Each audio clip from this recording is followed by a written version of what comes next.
কিন্তু এই যে নেপ মোজাফফর তিনিও ছিলেন, তিনি সমস্ত দল থেকে কিন্তু এমপি বানিয়েছিলেন। যেভাবে হোক তাদেরকে, যার জনপ্রিয়তা, যার ভোট ব্যাংক কম ছিল, তাদেরকেও কিন্তু পাশ করিয়ে নিয়ে এসেছিলেন তার বিভিন্ন টেকনিকের মধ্য দিয়ে। আজকে একদলীয় পার্লামেন্ট, আওয়ামী লীগের এই দুঃশাসন এবং এই যে চুরি ডাকাতি, আজকে এমপি কারা হচ্ছে আপনারা দেখেছেন যে পাপুল মানুষকে মানব পাচারের অভিযোগে এখনো যে জেলখানায় আছে। আমরা দেখেছি আনারের কাহিনী, আনারের কথা বলেছেন যে সেই এলাকায় কি অত্যাচার নির্যাতন করেছে জামাতের উপরে, বিএনপির উপরে। আপনারা দেখেছেন যে এই যে মোদি, তিনি হচ্ছে ইয়াবা সম্রাট, তিনি নাকি ইয়াবা মাদক মুক্ত এলাকা করার জন্য যে কমিটি হয়েছে, সেই কমিটির প্রধান করা হয়েছে এই আব্দুর রহমান মোদিকে।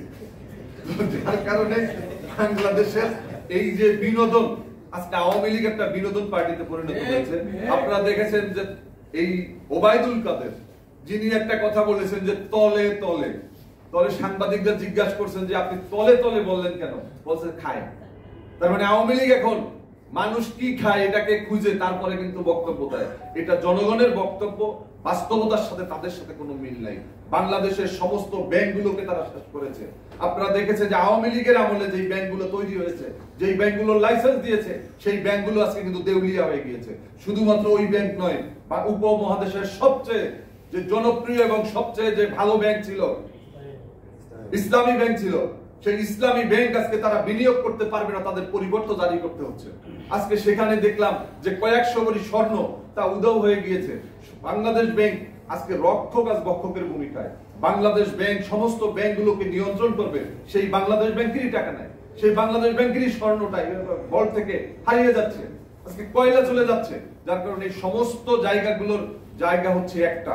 আমরা যদি গেল 2 মাস আগে শেখ হাসিনার পতন ঘটাতে পারতাম, এই 2 মাসে যত অকারেন্স হয়েছে, যত দুর্নীতি হয়েছে, যত অর্থ পাচার হয়েছে, এগুলা হতো না। আমরা যদি 10 বছর আগে শেখ হাসিনাকে ক্ষমতা থেকে হটাতে পারতাম, এই 10 বছরে যে সমস্ত অপকর্ম হয়েছে, বাংলাদেশকে ধ্বংসের কিনারায় নেওয়া হয়েছে, এই কাজগুলো হতো না। যার কারণে বলবো, এক একটা দিন নয়, এক একটা সেকেন্ডই এদেশের মানুষের কাছে এক একটা দিন, এক একটা মাসের সমান।